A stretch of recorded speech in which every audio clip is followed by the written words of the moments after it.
Welcome everybody back to Around the Bloxxx with Mike Knoxxx. I'm your host, Mike Knoxxx. And indeed, I spell my name with 3 X's because frankly, people, like Monday Night Raw last night, I am hardcore. If you don't believe me, ask that whore that you dated. But no, seriously, all jokes aside, this is your Monday Night Raw review show, review show, guys. And let's just say this.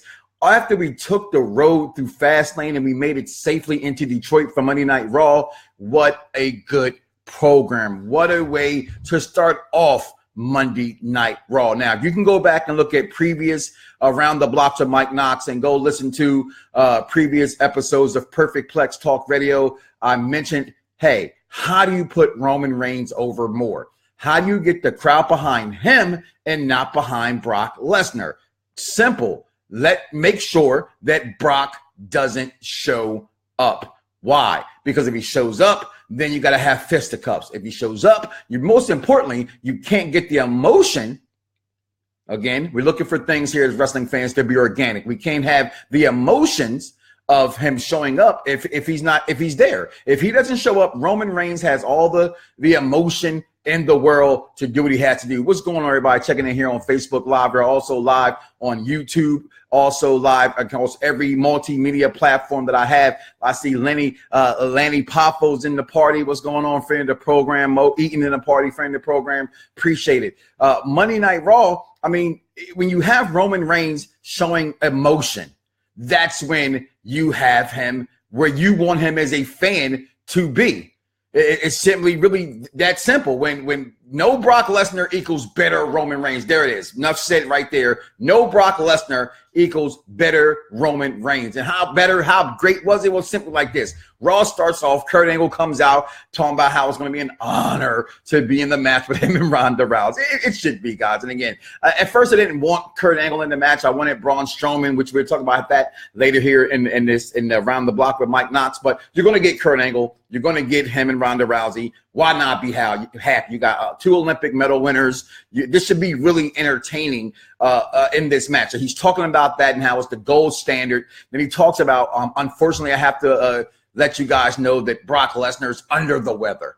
When has Brock Lesnar been under the weather? The guy wrestles animals with his bare hands, people. But I love the storyline of this, that Brock Lesnar is under the weather. Out comes Roman Reigns, furious and just demanding that he has, and I'm looking at my notes here, just demanding what's going on and why he's not there. And it's okay because he's not Vince's boy, as he says. And then he gets so mad he's not getting any answers.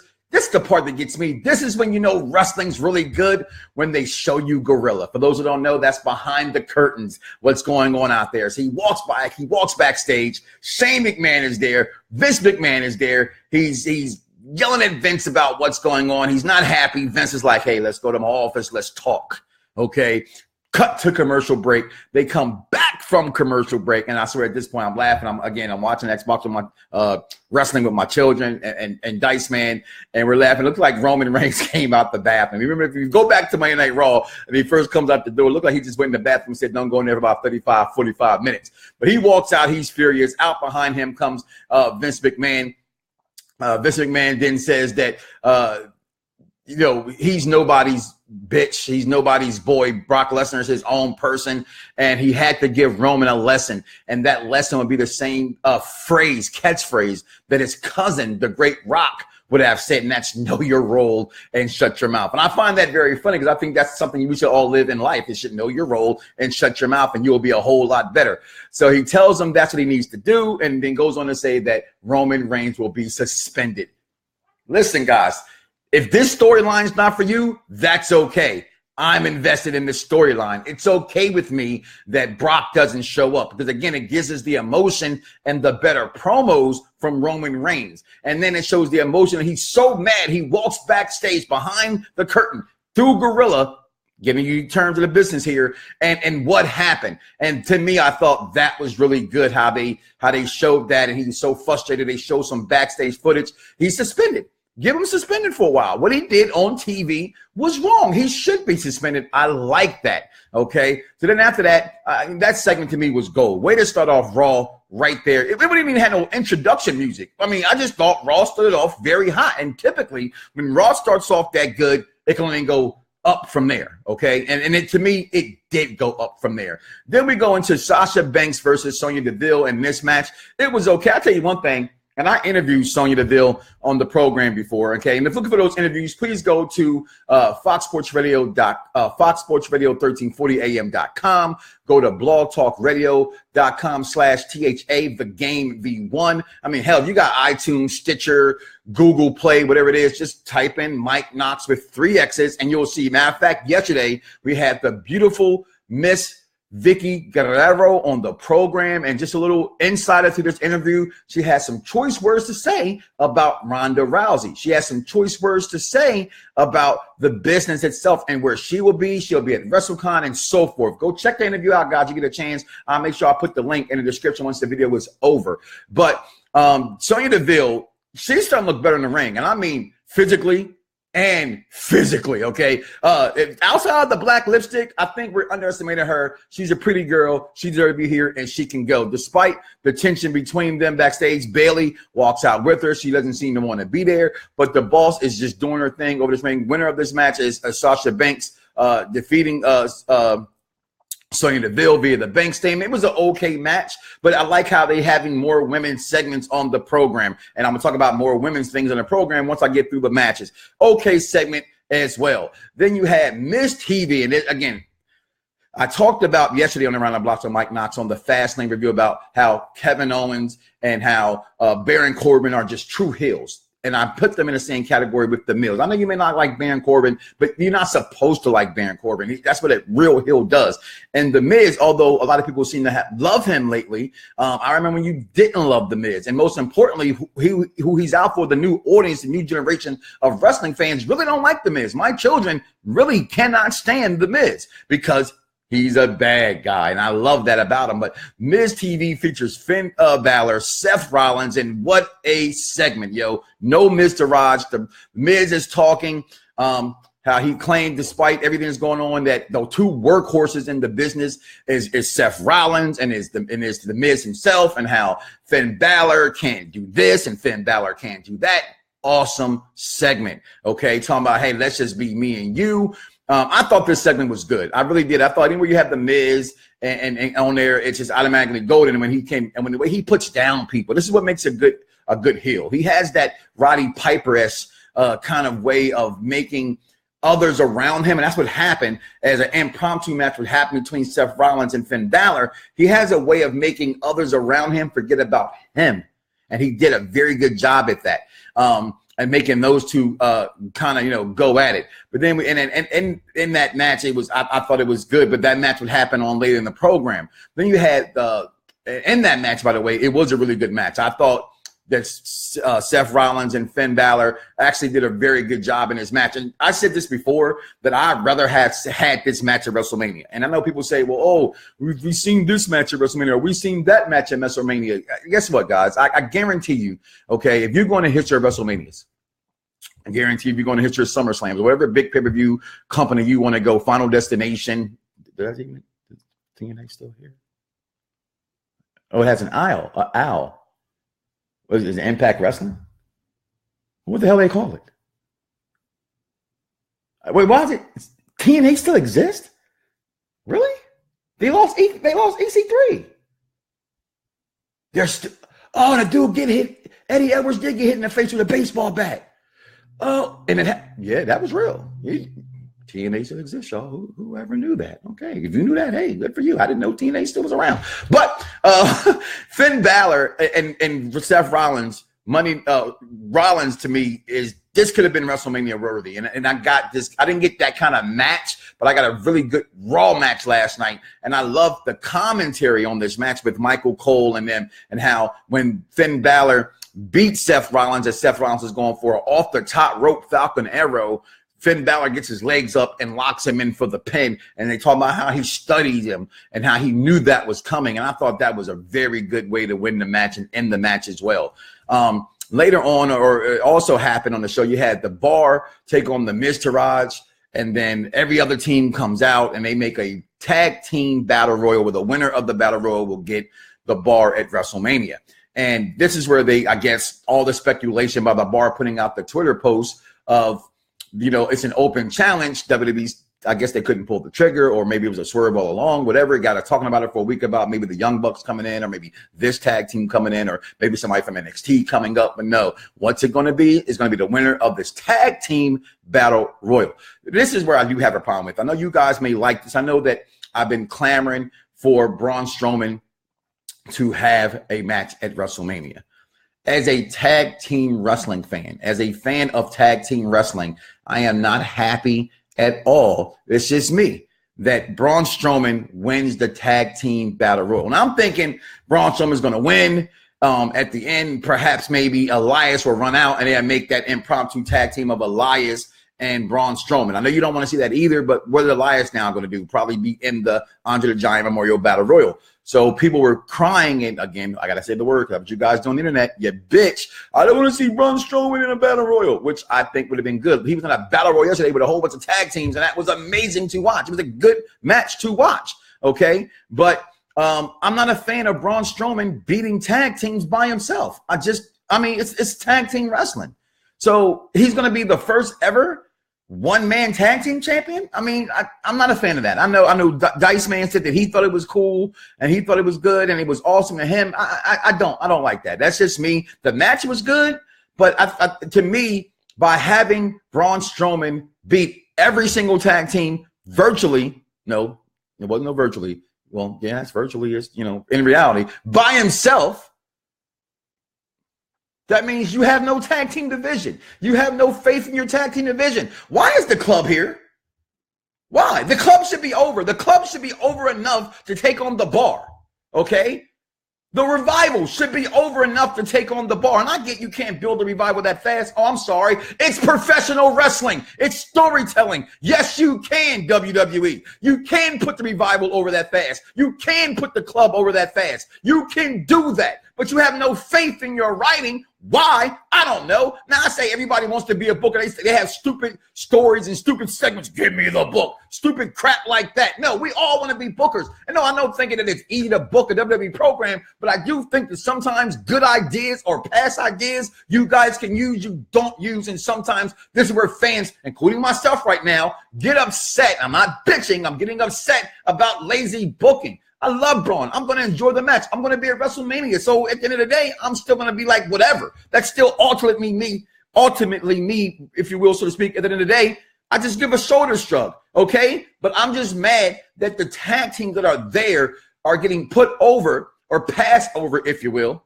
for Braun Strowman by himself. I just don't like that, okay? That's just me.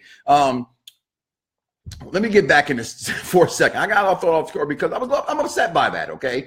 John Cena, okay? Say what you want, okay? We knew it was happening. We knew it was coming. It's just a matter of time of when, where, and how it's going to take place. And again, guys, we don't need to see The Undertaker at Fastlane. We didn't see The Undertaker at Raw last night. Hell, we don't even have to see The Undertaker next week because there's still 3 more Raws. He can come out 2 weeks before, not the go home show, because that's Sunday. You still want to get it sold out a little bit before then, or if those who are still buying pay-per-views are going to buy the WWE Network at this point, you still want them to do this a little ahead of time of 5 days. So that's why you don't bring him on the go home show. But he doesn't have to show up next week. Okay, but he calls out The Undertaker, and he calls him out in a way that was crazy to me. But just to go into him calling him out, which I thought was funny, he goes out to the crowd and he's talking trash and he's getting the crowd cheering. He goes, the crowd's cheering everything John Cena says, because I'm being honest, guys, next to The Rock, and I'm gonna say this, okay, next to The Rock, that means I put no one after The Rock above him when I say this. You can comment below and let me know. I'm still going to disagree with you because it's my vantage point. No one knows how to work a crowd like John Horatio Rodriguez Cena. No one. John Cena will work a crowd from booing him to cheering with him. He just, to me, I think it's what you call in the business having deaf ears. Right? Again, I've been in this podcast game for 9 years. We're 96 episodes now away from 2,000. You ignore the negativity. And John Cena does that very, very well, okay? And I've never been on no crowd anywhere like him. 16,000, 10,000, 70,000, 100,000 people. And he keeps you in the palm of his hand. Love him, hate him, indifferent upon him. John Cena is awesome with a crowd. He's saying things to The Undertaker like, I see you posing on Instagram, taking videos with your wife and your kids, and you're not washed up. You're just you're just arrogant. And he did everything in the book to get The Undertaker to respond. Will we get it? Of course we will. Do you want it? Some of you do. Some of you don't. Listen, there's a beautiful, beautiful article, okay, by, and make sure you guys go. You can also find Around the Bloxxx with Mike Knoxxx on thechairshot.com. Also here on Facebook, thechairshot.com, Twitter at thechairshot as well. This beautiful article written about The Undertaker, about, just you guys need to let The Undertaker go on there. I'm trying to find the article. Give me 1 second. I got it right here. I think it's a very, very good read, and people really need to adhere to this. And this article talks about how The Undertaker, you guys can just let it go. Here it is right here. It's called "Fans Need to Let The Undertaker Go." It's at chairshot.com. Written. Who writes this? I want to give this girl the credit. And it's a girl who wrote this. Tiffany MC is her name. Tiffany MC. Fans need to let go of The Undertaker, but they won't. And maybe this will be the way we let him go when he finally does win his WrestleMania moment. I'm waiting for this to happen. It needs to happen. Let me see what some of these comments are saying here. A lot of you guys are commenting right now as well. Can you talk about the merger coming up for the Four Horsemen versus the Four Horsemen? You mean the Four Horsewomen versus the Riot Squad merger? I hear nothing about that. Again, hashtag Death to Dirt Sheets. I don't listen to dirt sheets or read them, and especially during WrestleMania season. So that one I have not heard from anybody inside or outside the business. That's Victor. Excuse me. Get a case of water here, guys. Give me 1 second. It's a disservice to the tag team and a disservice to Braun. How is it a disservice to Braun, Michael? I don't get that part. I think it's really putting Braun over a lot, in my opinion, more than it's definitely discrediting the tag team division. I don't feel it's a disservice to Braun Strowman because, again, he just beat every single tag team by himself. You're talking about being a monster, and people forget that he's a heel, okay? Although he's getting baby faces kind of pushes, and it's been that debate, okay? I'm still on the side of he's a heel. I'm not going to say someone's wrong or, you're absolutely wrong. And it's fair. I see why people are saying that Braun Strowman's a face. He's a heel to me. Mo Eaton, I'm sure they'll throw him into a partner just because. I don't think so. I really don't. I hope they do throw an Elias in there, but I just don't think so. No, not the way it ended. I think if he was going to do that, he'd have did that somewhere in that tag team better. Like I said, maybe Elias would have ran out and he's his partner or whatever. How they put tag teams together. He says, boo that. What are you talking about, Michael Lee? What we're doing here, the tag team thing? Because again, I would boo that as well. What do you say? He does know how to do that. But does Steph and Vince remember crowds today want to be a part of the show so much? It's talking about John Cena. Okay. Yeah, Vince and Steph too. But I think John a lot more than Stephanie, of course. Vince is his company, right? So me skipping Vince and just going rock to Cena, maybe, but I think even more than Vince, I think Cena controls the crowd more than Vince even. I just do. There's times where Cena is getting booed out of the arena and can still Jedi mind, a crowd. I think he does very good at that. But that segment, Ralphie, Christmas Story, A plus on that segment. Remember a couple weeks ago, guys, when we were talking about what are you going to do with all the women, right? So what are you going to do with all the women? So I said on this program, it's been documented. This is not one of them things that I want you to go out there and see that your local dirt sheet or, Busted Open Radio, who I'm a fan of, not throwing dirt on them, you go come out and say it first, because I said this 3 weeks ago that there was nothing you can do with the females right now. And they would probably put them in something like a Fabulous Moolah Battle Royal. When people tell me I know they're listening, well, let me just say this. I interviewed Road Dogg. I'm cool with Road Dogg. I can text him like I can text Mo Eaton right now. I know people in the business. I know they're listening. Just give me a job. Okay, just give me a job, all right? Because I know that I'm an intelligent wrestling fan. Because I'm sorry, the best there is, the best there was, the best there ever will be. Yeah, that stepped in on my arm. Bret Hart told me that I had a great wrestling mind. So technically, realistically, when certain fans tell me I don't know what I'm talking about, it kind of goes in one ear and out. Like when I tell my kids to go clean up their room, I just don't listen. But that's what's going to happen. And after thinking it was a bad thing, I'm not sure if it is now, because you're going to have the main event with Asuka versus Flair. You're going to have Ronda Rousey and Stephanie McMahon in a mixed tag team match. You're going to get Alexa Bliss and Nia Jax, which I'll get into that after this right here. So you're going to have 3 women featured on there anyway.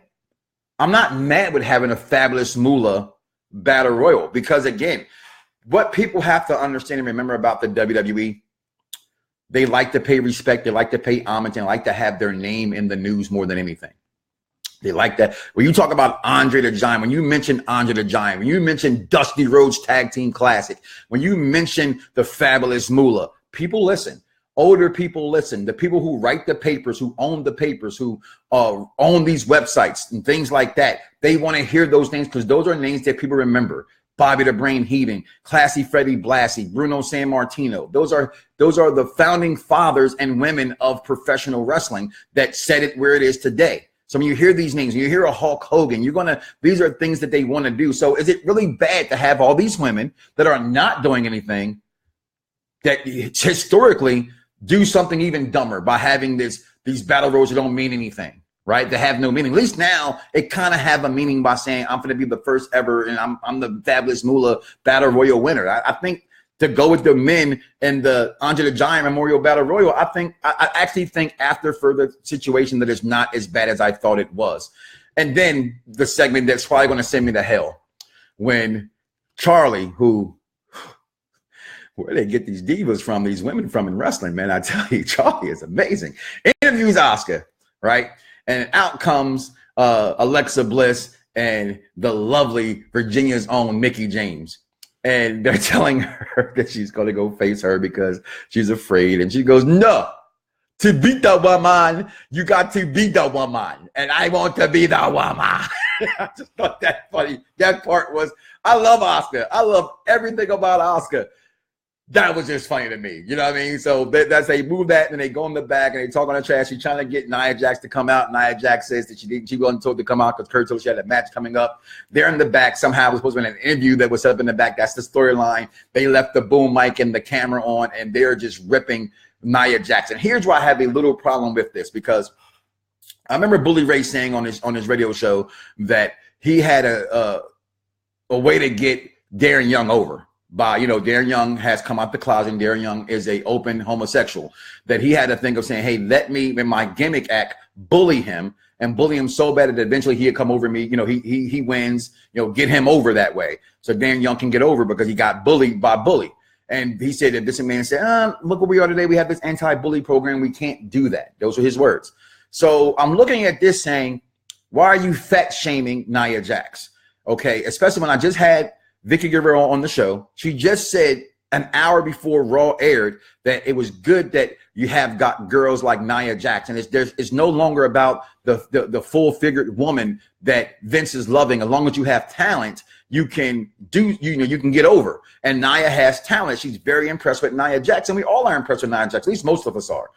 And again, Dice Man and other guys out there, they love Nia Jax. You know what I mean? I'm not a fan of Nia Jax as far as a sex appeal, and that's nothing against me. I'm not saying she's an ugly woman by any stretch of imagination. You know what I mean? She just, some have them, some of us we like, some of us don't. You know what I mean? Somebody out there, crazy as it may sound, don't think JoJo's attractive, okay? But I think Nia Jax is a very pretty girl, just not my type. But I would never make fun of her for that. I would never, and for that to be the storyline, I think they could have did better. Right, because she's supposed to be her best friend. They could have did better. They could have went to, she's not really my friend, right? Which they did, but when they threw in the shots about her weight and how, the best thing is walking behind her and all that kind of stuff, I just was not a fan of that segment. But that set up the match that we're going to have. It hasn't been official yet. Nia goes backstage. She's ripping things apart. I wish that I had her rip the mirror off, and show the Strowman. I know some of the things that Braun do is literally really Braun Strowman, but they could have set the stage up for Naya to kind of go monster like that as well. Hell, we saw the poor little colonizer that she wrestled in the ring that night. Like, where did they get that colonizer from? Because that just was not cool how she beat that girl's ass. Okay, but I thought they could have did that with the segment. Again, going back and answering a few of these questions again and getting some of the feedback from everybody listening to the chat, and I think you guys in there, you could agree to Stone Cold too. No, I'm not taking nothing from Stone Cold Steve Austin that he doesn't have a crowd in the palm of his hand. That's not what I'm saying. I put him on the list. I'm saying above him to me, like Stone Cold was great with the crowd. Come on, I'm not dumb or stupid about that, but let's be real. How many times have Stone Cold been booed? And it's very few times. You know what I mean? Where we're looking at Cena, where it went from everybody cheering him to it being 50-50 to a lot of crowds now, depending on what city you're in. It's like 80-20. I mean, I took my son to Money in the Bank, and my son got upset that the crowd was going, which, by the way, John Cena sucks. John Cena sucks. Came and was born in Buffalo Wild Wings on Route 40 in Delaware, which we took it to Philadelphia, which then took it to the world. But my son is sitting there. You know, he wasn't crying because I'd have popped him in his mouth. Yes, in public, we'd have cried over that. But he was like, dang, Dad, can you cheer with me for John Cena? You know what I'm saying? So depending on where you are, the crowd will sway for Cena, but most crowds don't cheer for John Cena. But he can take that booing crowd and somehow say something to get them to cheer. You know what I mean? Whether it's a yes chant, whether it's bringing up, Vince McMahon or making, like he did say, making fun of Roman Reigns. He's in the middle of calling out the Undertaker, right? And as they're saying, give me this, and they're on cheering, he says, now give me one for Roman Reigns. And the crowd just booing. The dude sitting next to him, this was classic, says, no, I'm not doing that. That's what John Cena can do. Okay. What else we got here? Brian too. I also run Jonathan Coachman's fan Twitter. Coachman's crew, give us a look. Yeah, I know Brian too. I don't know who Brian is, but I don't know. Okay, good. And John fan Twitter. Okay, I'm a big Coach fan. Okay, to be honest with you, not around the Bloxxx and Mike, not because I was doing that before. I was just doing it audio only. I got the idea from coming and talk to you guys every morning from Jonathan Coachman. I'm a big Coach fan. Okay, I'm a very big Coach fan. You said his name. You said I did say Hulk Hogan. Yeah, I did. You got that one. It's been a while since I said his name. Sandman checking in. It's just another way for everyone to be on the card, which is highly unnecessary. If you want to get WrestleMania, you should work hard for it. I disagree with that, Sandman. I'm gonna tell you why. Because those women did work hard for it. And let's think about this for a second. Not all of them, okay? But let's talk about Naya. Okay, not Naya. I'm sorry, Natalya, Carmella, Naomi, Becky Lynch, Bayley, and how about this? Bayley and Sasha Banks still may be in a one-on-one at WrestleMania. I wouldn't put them in a one-on-one at WrestleMania because those are two big names that could win the Fabulous Moolah Battle Royal. So I will leave that off the card, but there's still a possibility of that making the card. So to say that these women didn't earn it, I think is unfair because they travel 300 days a year. Right? They're away from their families for 300, at least 290 days a year. They're away from home. They've earned it. They've earned it. House shows, appearances. They've earned to be on the WrestleMania card in some way or fashion. And I think that putting them in this battle royal, okay, it may not be, again, it may not be for you. It may not be for me, but it's for them. To me, if you wrestle for this company and you bust your tail, and I'm not talking about like the Riot Squad and Absolution, who just came up, who may not have put their dues in on the main roster, but them other women all put their just due in on the main roster. And I love the fact for the women that they've given them something. How many times have women been left off the pay-per-view for no explicable reason? So I think it's fair what you're saying, but I disagree with that part right there. You're not a chubby chaser? No, I'm not a chubby chaser. Just not. I like them extra skinny, to be honest with you. All right, I'm a big guy. Okay, it's only one in the bedroom for one belly. Okay, I don't need another one. Don't think JoJo is attractive. Who? I don't know. Somebody. It wouldn't be me.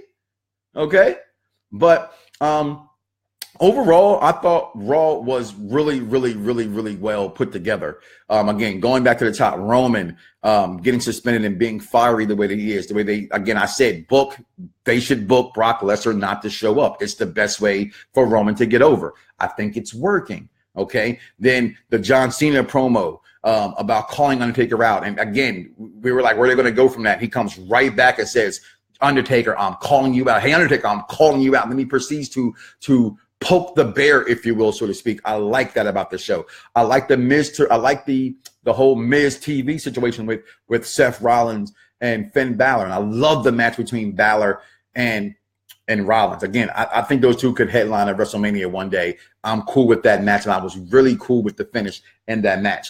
Asuka, why she's going for Charlotte? Because I want to be the woman, and to be the woman, you got to be the woman. Love that part. Okay, I actually thought Asuka, and that was very good what she does. What else happened? The Bar getting their tag team opponent. That's something I really didn't like. Again, I thought the match was cool. I just don't like the fact that they're disrespecting the rest of the tag team division, because you have 4 weeks before WrestleMania. It's very easy. You could have put over the club. Okay, maybe not the Revival, although I think the Revival reminds me of the Minnesota Wrecking Crew. But professional wrestling today ain't ready for the Minnesota Wrecking Crew, and the Minnesota Wrecking Crew today wouldn't get over in the WWE. They get over anywhere else but on WWE roster. Why, I don't understand. That's your tag team, WWE. You put those guys together. You brought those guys up as they are professional wrestlers, not sports wrestling entertainment. Why not use them? I just don't understand that part. I feel like Ricky Ball right now. I just know what to do with my hands.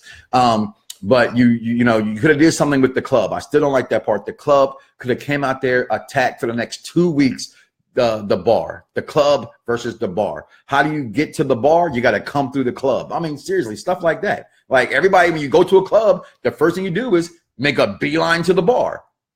Come on, I just came up with that off the top of my head. I ain't a rapper though. The Naya Jax, Alexa Blissful thing. Again, I think we knew it was coming. I think they could just build that better than the way they did it. What did it say here, Michael Lee?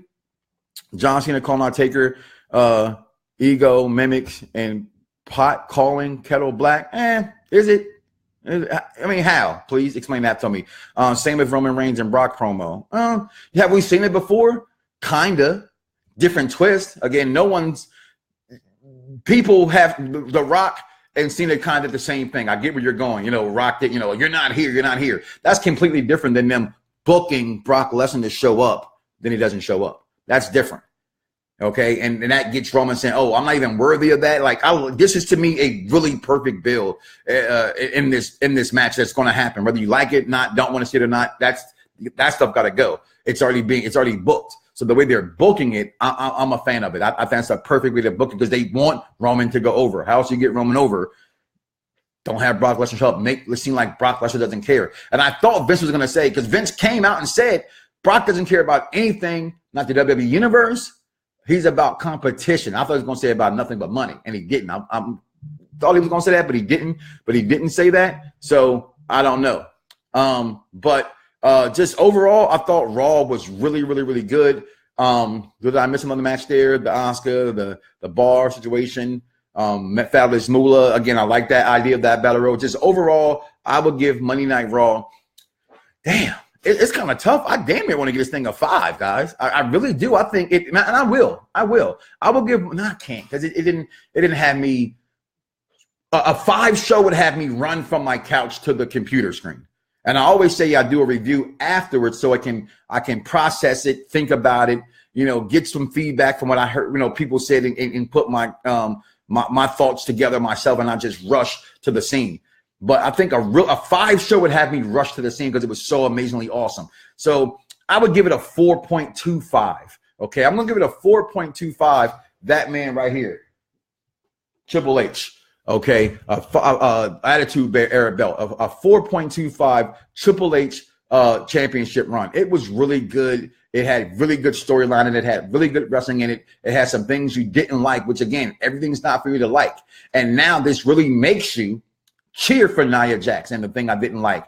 Now, again, I don't like the Braun thing, but hey, at least now Braun Strowman has something at WrestleMania. Like Mo Eaton said, maybe they'll throw something in at the end for him to have a partner, maybe an alliance or whatever. That's where I thought they were going to go, where they didn't go. But overall, what did you think about Monday Night Raw? Give me your belt grade down there. We do belt grades here. Comment below, as my man Jeremy Johns would say. Let me know what you thought. For me, 4.25 out of 5 Triple H title runs. Hey, and guys, listen, at the end of the day, it's all about wrestling, and we're on the road. We've been past Fastlane, and we're on the road to WrestleMania. What did you think about WrestleMania? Are you excited about WrestleMania again? Let me know. Around the Bloxxx with Mike Knoxxx. 3 X's, people. I'm out of here. Peace.